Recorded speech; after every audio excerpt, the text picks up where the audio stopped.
الحمد للہ رب العالمین والعاقبۃ للمتقین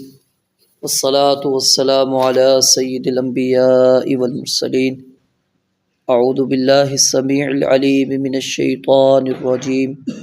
من ہمزہ ونفخہ ونفثہ بسم اللہ الرحمن الرحیم وَلَقَدْ اور بلا شبہ یقیناً صدقکم اللہ اللہ تعالیٰ نے سچ کر دکھایا وعدہ اپنے وعدے کو اذ جب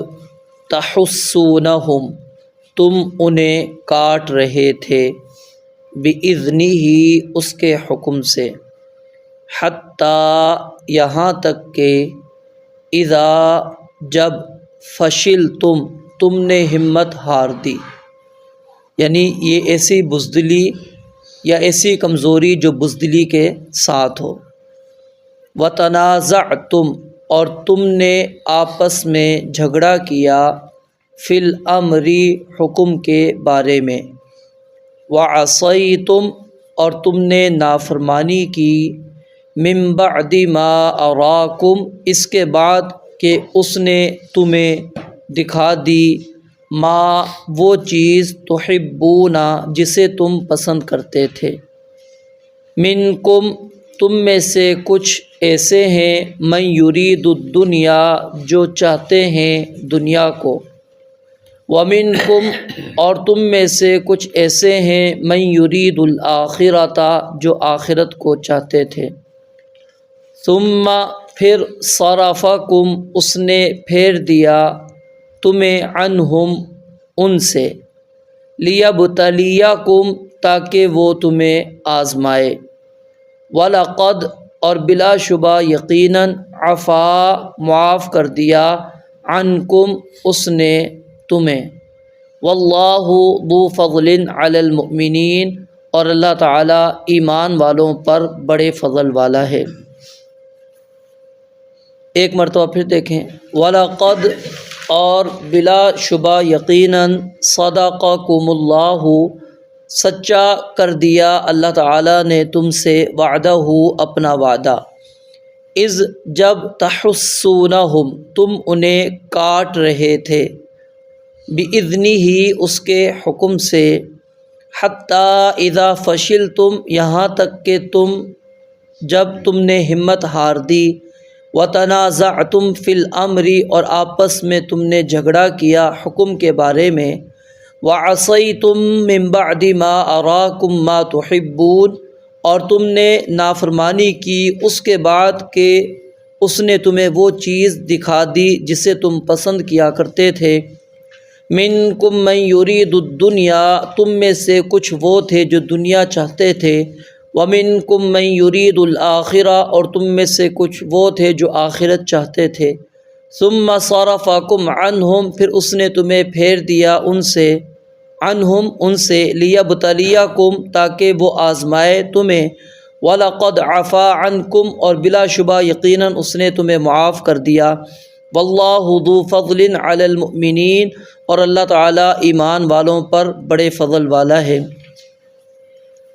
یہاں پر اس آیت کے اندر اللہ تعالیٰ نے جو پیچھے ہم نے بات پڑھی تھی کہ اگر تم صبر اختیار کرو گے اور تقوی اختیار کرو گے تو اللہ تعالیٰ تمہاری مدد کرے گا، تو اللہ تعالیٰ فرماتے ہیں ہم نے احد والے دن آغاز میں شروع میں اپنے وعدے کو تم سے سچا کر دکھایا، ہم نے وعدہ خلافی نہیں کی، تم نے صبر بھی اختیار کیا ہوا تھا، تقوی بھی تمہارے اندر موجود تھا، ایمان بھی موجود تھا، تو ہم نے تمہاری مدد کی،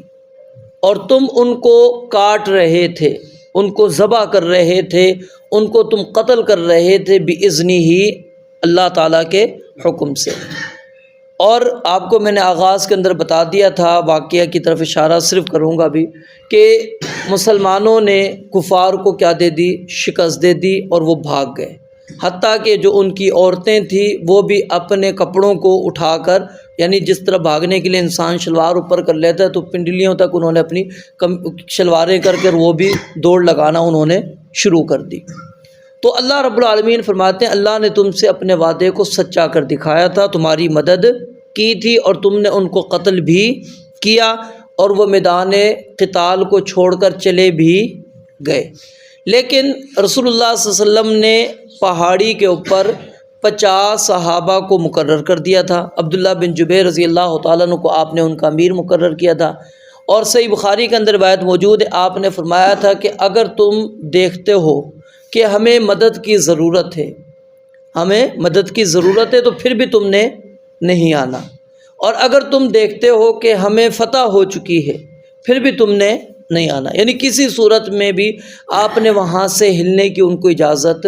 نہیں دی تھی، ان کو وہیں پر رکنا تھا۔ لیکن جب مسلمانوں نے دیکھا کہ کفار میدان قتال چھوڑ کے جا رہے ہیں، عورتیں بھی ان کی بھاگ رہی ہیں، تو پھر چند صحابہ کرام رضوان اللہ علیہ مجمعین کے علاوہ جو درے پر موجود تھے وہ اتر گئے، اور انہوں نے بس سمجھا کہ اب جنگ ختم ہو گئی ہے، اپنا یعنی انہوں نے فہم اجتہاد لگایا کہ اب دشمن بھاگ گیا ہے، عورتیں بھی بھاگ گئیں، اب تو نہیں آئیں گے۔ لیکن رسول اللہ صلی اللہ علیہ وسلم کو پتہ تھا آپ کی قیادت، کیونکہ آپ کے اندر اللہ تعالیٰ نے قیادت والی صلاحیتیں رکھی ہوئی تھیں، تو آپ کو علم تھا کہ یہ کمزور ایک مرحلہ ہو سکتا ہے، یا یہ کمزور جگہ ہے جہاں سے دشمن وار کر سکتا ہے، تو اس لیے آپ نے ان کو اتنی سخت تاکید کر کے وہاں پر مقرر کیا تھا کہ تم نے اس پہاڑی کو نہیں چھوڑنا۔ اب وہ جب صحابہ کرام چھوڑنے لگے تو سیدنا عبداللہ بن جبیر رضی اللہ تعالیٰ نے ان کو سمجھایا اور کہا کہ دیکھو اللہ کے نبی علیہ الصلوۃ والسلام کا حکم ہے، ہمیں نہیں جانا چاہیے۔ لیکن صحابہ نے کہا نہیں، یہ جنگ ختم ہو گئی ہے، مسلمان مال غنیمت کو جمع کر رہے ہیں، اب اس کی ضرورت ہی نہیں ہے۔ تو بہرحال صحابہ کرام اتر گئے، کچھ صحابہ وہاں پر موجود رہے۔ تو اب خالد بن ولید جو ہیں انہوں نے محسوس کیا کہ یہ جگہ جو ہے اب خالی ہو چکی ہے، اب اتنا لشکر یہاں پر نہیں کھڑا کہ جو ہمیں روک سکے۔ انہوں نے اس جانب سے آ کر مسلمانوں پر حملہ کر دیا، دھاوا بول دیا۔ اب کیونکہ ظاہر مسلمان وہ مال غنیمت کے اندر تھے، اندر جو میدان قتال والے تھے ان کو پتہ ہی نہیں ہے کہ یہاں سے پہاڑی والا جو حصہ ہے، درہ جو ہے، یہ خالی ہو چکا ہے۔ تو اللہ رب العالمین فرماتے ہیں اللہ نے تمہاری مدد کی تھی، لیکن اذا فشلتم، جب تم نے کیا ہے کمزوری دکھائی، ہمت ہار گئے، تم نے بزدلی دکھائی، وتنازعتم فی الامر، اور اس حکم کے بارے میں جو رسول اللہ صلی اللہ علیہ وسلم نے تمہیں دیا تھا آپس میں تم جھگڑنے لگے، تم نے کہا کہ نہیں اس حکم کا یہ مقصد تھا، یہ مقصد تھا، تم نے جھگڑا کیا، وعصیتم من بعد ما اراکم ما تحبون، اور تم نے نافرمانی کی اس کے بعد کہ اللہ نے وہ چیز دکھا دی جو تم پسند کرتے تھے۔ اب پسند کیا تھی مسلمانوں کو؟ فتح، مال غنیمت تو مسلمانوں کو نہیں مطلوب تھا۔ صحابہ کرام رضوان اللہ علیہ مجمعین کے دلوں کے اندر مال کی محبت نہیں تھی، وہ فتح تھی، کامیابی تھی، یہ خوشی اللہ رب العالمین فرماتے ہیں تمہیں مل چکی تھی، تم نے اپنی آنکھوں سے دیکھ لیا تھا۔ اس کے بعد تم نے رسول اللہ صلی اللہ علیہ وسلم کی نافرمانی کی، تو اللہ رب العالمین نے پھر آزمائش کے لیے، کیوں؟ لیبتلیکم، اللہ آزمانا چاہتا تھا، دیکھنا چاہتا تھا کہ اب کون ہے جو ایمان کے اوپر کھڑا ہے اور کون ایمان سے ہٹا ہوا ہے۔ اب اس آیت کے اندر جو بات سمجھنے والی ہے بنیادی طور پر وہ سمجھ لیں کہ صحابہ کرام رضوان اللہ علیہ مجمعین پر ایک بہت بڑا اعتراض کیا جاتا ہے، اور سیدنا عبداللہ بن عمر رضی اللہ تعالیٰ عنہ کے سامنے صحیح بخاری کے اندر روایت موجود ہے، ایک شخص نے آ کر سیدنا عثمان بن عفان رضی اللہ تعالی عنہ ان کے بارے میں باتیں کرنا شروع کر دی، اعتراضات ان کے اوپر کرنا شروع کیے، اور ان میں سے ایک اعتراض یہ بھی کیا کہ وہ تو جنگ احد والے دن بھاگ گئے تھے، جنگ احد والے دن بھاگ گئے تھے، فرار اختیار کر لیا تھا۔ تو سیدنا عبداللہ بن عمر رضی اللہ تعالیٰ عنہما نے اس کو کیا جواب دیا کہ اللہ تعالیٰ نے انہیں معاف کر دیا، میں اس پر گواہ ہوں۔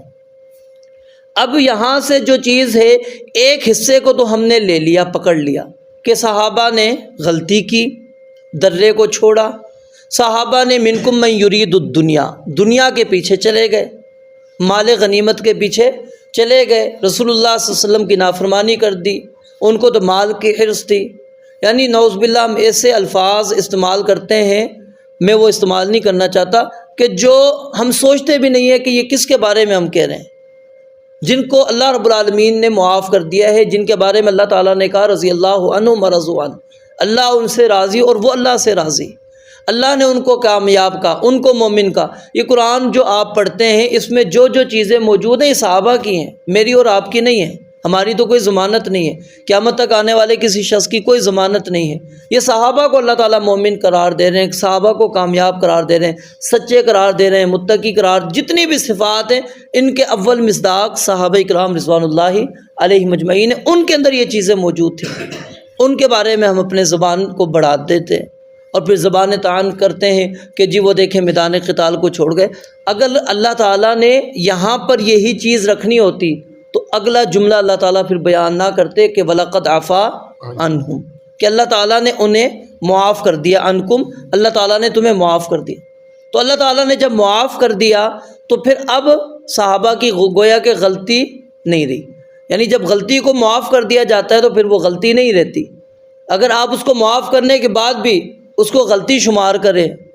تو پھر اس سے بڑا بیوقوف انسان کوئی نہیں ہوگا کہ ایک طرف آپ کہتے ہیں غلطی کی پھر معاف بھی ہو گئی، تو معاف جب ہو گئی تو معاف کا معنی کیا ہے کہ ختم، وہ تھی ہی نہیں، تو یہ گویا کہ صحابہ اکرام کی غلطی ہے ہی نہیں، ٹھیک ہے۔ تو یہاں اس لیے یہ بات جہاں سے ہم پہلے جملے سے یہ لے لیتے ہیں کہ منکم من یرید الدنیا ومنکم من یرید الآخرہ، تو اگلے جملے کو بھی ہمارے سامنے رکھنا چاہیے کہ اللہ تعالیٰ فرماتے ہیں وَلَقَدْ ثُمَّ صَرَفَكُمْ عَنْهُمْ، تم گئے دنیا کے پیچھے لیکن اللہ نے دنیا سے تمہیں پھیر دیا، دنیا سے تمہیں پھیر دیا، ٹھیک ہے۔ اللہ تعالیٰ نے وہ مال غنیمت تمہیں نہیں لینے دیا۔ وَلَقَدْ عَفَا عَنْكُمْ، اور اللہ تعالیٰ نے معاف کر دیا۔ تو صحابہ کرام کے بارے میں اس طرح کی باتیں کرنا یہ ایک مسلمان کو بالکل بھی زیب نہیں دیتی، یاد رکھیں۔ اور پھر جو چیزیں موجود ہیں، ٹھیک ہے، آپ دیکھیں گے قرآن کریم کے اندر پڑھیں گے اللہ رب العالمین نے نبی علیہ الصلاۃ والسلام کی بھی غلطیوں کی طرف نشاندہی کی۔ اب یہاں پر اس موضوع پر ہم نہیں آتے، کیوں کہ جی نبی علیہ السلام کے بارے میں کیوں بات کہی جائے، لیکن اللہ تعالیٰ نے آپ کی طرف اشارہ کیا، پہلے اللہ تعالیٰ نے معافی کا ذکر کیا، پھر اللہ تعالیٰ نے آپ کی غلطی کی طرف اشارہ کیا۔ عفا اللہ عنک، یہ نہیں کہا اللہ تعالیٰ نے کہ آپ نے غلطی کی ہے، عفا اللہ، اللہ تعالیٰ نے معاف کر دیا، عنک، آپ کو، لما اذنت لہم، آپ نے اجازت کیوں دی۔ تو یعنی اللہ رب العالمین نے جو چیز رکھی ہے اس کو ہمیں دیکھنا چاہیے کہ یہاں پر بھی اللہ تعالیٰ نے معافی کو رکھا، معافی کو رکھا۔ اور آگے ذو فضل علی المؤمنین، اللہ نے ایمان سے ان کو باہر نہیں کیا، ایمان کے اندر ہی رکھا ہوا ہے۔ غلطی ہوئی ہے، نافرمانی ہوئی ہے اور پھر نقصان بھی بہت بڑا اٹھایا ہے، لیکن اس کے باوجود اللہ تعالیٰ نے ان کو نہ ایمان سے خارج کیا، نہ ہی اس غلطی کے اوپر ان کو قائم رکھا۔ اس غلطی کو بھی اللہ تعالیٰ نے معاف کر دیا، مٹا دیا، اور اللہ تعالیٰ نے ان کے ایمان کی گواہی بھی دے دی، اور اللہ تعالیٰ نے یہ کہا کہ ذو فضل، اللہ بڑا فضل کرنے والا ہے، ٹھیک ہے۔ تو اس لیے اس طرح کی جو آیات ہیں اس سے استدلال کرتے ہوئے انسان کو اپنی آخرت بھی مد نظر رکھنی چاہیے کہ میں صحابہ کرام رضوان اللہ علیہم اجمعین کے بارے میں اگر کوئی ایسی بات کرتا ہوں اس سے مجھے کیا حاصل ہونے والا ہے، ہمیں یہ سوچنا چاہیے بنیادی طور پر۔ کیا مجھ سے اور آپ سے اللہ تعالیٰ نے سوال کرنا ہے؟ تلک امتن، یہ آیت آپ نے پہلے پڑھ لی، قد خلت لہا ما کسبت ولکم ما کسبتم۔ اللہ تعالیٰ نے یہ نہیں کہا کہ پہلے لوگوں کے بارے میں اب ہم نے تم سے پوچھنا، بتاؤ نوح علیہ السلام کی قوم نے شرک کیوں کیا، قوم عاد نے، قوم سمود نے۔ اللہ نے ہم سے سوال ہی نہیں کرنا، پوچھنا ہی نہیں ہے۔ اللہ کہتے ہیں ہم نے تم سے تمہارے بارے میں پوچھنا ہے اور ان سے ان کے بارے میں پوچھنا ہے۔ جب ہم ایک دوسرے کے مکلف نہیں تو پھر ہمارا یہ موضوع بھی نہیں ہونا چاہیے۔ تو صحابہ کرام رضوان اللہ علیہم اجمعین کے بارے میں اپنی زبان کو روکنا ہی یہ ایمان کے اوپر ثابت قدمی کی دلیل ہے۔ جو بندہ یاد رکھیں اس کے اندر جاتا ہے پھر انسان ہے، اور انسان ہونے کے ناطے شیطان اس کو شکوک و شبہات کے اندر مزید لے کر جائے گا۔ پھر ہوتا کیا ہے، میرے ذہن میں ایک سوال آیا، ایک اشکال آیا، اب میری کوشش کیا ہوگی، میں کسی سے پوچھوں نہیں، خود ہی ریسرچ کروں، خود ہی تلاش کروں۔ اب جب خود میں تلاش کروں گا ہو سکتا ہے وہاں پر جو چیز مجھے ملے، وہاں ایک میرے ذہن میں سوال تھا، ادھر پڑھ کر مزید میرے ذہنوں میں 10 سوال اور پیدا ہو گئے۔ تو اس لیے یا تو پھر ذہن میں آئے تو اہل علم کی طرف آئیں، اور وہ علم والے جو راسخ فی العلم ہیں، علم کے اندر مضبوط ہیں، جو اہل حق ہیں، ان سے جا کے ملیں، ان سے سوال رکھیں اپنا سامنے کہ میرے ذہن میں یہ چیز آئی ہے، میں نے پڑھی ہے، اب مجھے کیا کرنا چاہیے، اس کا مجھے جواب دیں۔ اب دیکھیں نا، عبداللہ بن عمر رضی اللہ تعالیٰ عنہ نے یہ نہیں کہا کہ سیدنا عثمان رضی اللہ تعالیٰ عنہ نے یہ کام کیا ہے، کیا کہا کہ میں گواہی دیتا ہوں کہ اللہ تعالیٰ نے ان کو معاف کر دیا، یعنی اس کی زبان ہی بند کر دی کہ تمہاری یہ ضرورت ہی نہیں ہے کہ تم سیدنا عثمان بن عفان رضی اللہ تعالیٰ عنہ کے بارے میں بات کرو۔ تو اصل چیز کیا ہے، یہی اسلوب ہمارا بھی ہونا چاہیے کہ اگر ان کی آپس میں کچھ ہوا ہے تو اللہ تعالیٰ نے ان کو معاف بھی کر دیا، اور اللہ تعالیٰ نے ان کو مومن بھی قرار دیا، متقی بھی قرار دے دیا، اللہ تعالیٰ ان سے راضی ہے۔ اور جب اللہ کی رضا یاد رکھیں کسی بندے پر آ جاتی ہے، پھر کبھی اس پر اللہ کی ناراضگی نہیں آتی۔ خوشنودی جو ہے وَرِضْوَانٌ مِّنَ اللَّهِ اکبر، سب سے بڑی چیز جو ہے اللہ کی خوشنودی ہے۔ جب انسان کو خوشنودی مل گئی، رضامندی مل گئی، اب اس کو اور کیا چاہیے؟ ٹھیک ہے۔ اور جب اہل جنت کو اللہ تعالیٰ اپنا دیدار کرائیں گے، اس سے پہلے وہ یہی کہیں گے کہ اللہ تو ہم سے راضی ہے، یہی ہمارے لیے بہت بڑی ہے، اب اس سے بڑھ کر اور کیا نعمت ہو سکتی ہے۔ پھر اللہ تعالیٰ جب دیدار قرار دیں گے، اپنا دیدار کرائیں گے، تو پھر مسلمان کہیں گے کہ ہاں اس سے بڑھ کر اور کوئی نعمت ہمارے لیے نہیں ہے۔ پہلے اللہ تعالیٰ نے خوشنودی رکھی ہے، جو اصل مقصود ہے ہمارا کہ اللہ تعالیٰ ہم سے راضی ہو جائے، خوش ہو جائے۔ تو جب صحابہ کرام کو اللہ تعالیٰ نے کہا کہ میں راضی ہو چکا ہوں، تو اب اس کے اندر ناراضگی والا کوئی معاملہ نہیں ہے، اور وہ اہل جنت ہیں، اللہ رب العالمین نے ان کو جنتی قرار دے دیا ہے۔ اور اگر ان کی آپس میں کوئی ہے تو اللہ تعالیٰ فرماتے ہیں وَنَزَعْنَا مَا فِي صُدُورِهِم مِّن غِلٍّ، اگر کوئی کینہ کسی کے بارے میں رہ گیا ہوگا، ہم کھینچ کر نکال دیں گے اور پھر ان کو جنتوں کے اندر داخل کر دیں گے۔ یعنی وہاں پر بھی اللہ نے یہ نہیں کہا کہ ہم ان کو ادھر دوسری طرف لے کے جائیں گے، جنت کا ہی وعدہ اللہ تعالیٰ نے وہاں پر ذکر کیا ہے۔ رب العالمین سے دعا ہے اللہ تعالیٰ سمجھنے عمل کرنے کی توفیق عطا فرمائے۔ وآخر دعوانا الحمدللہ رب العالمین۔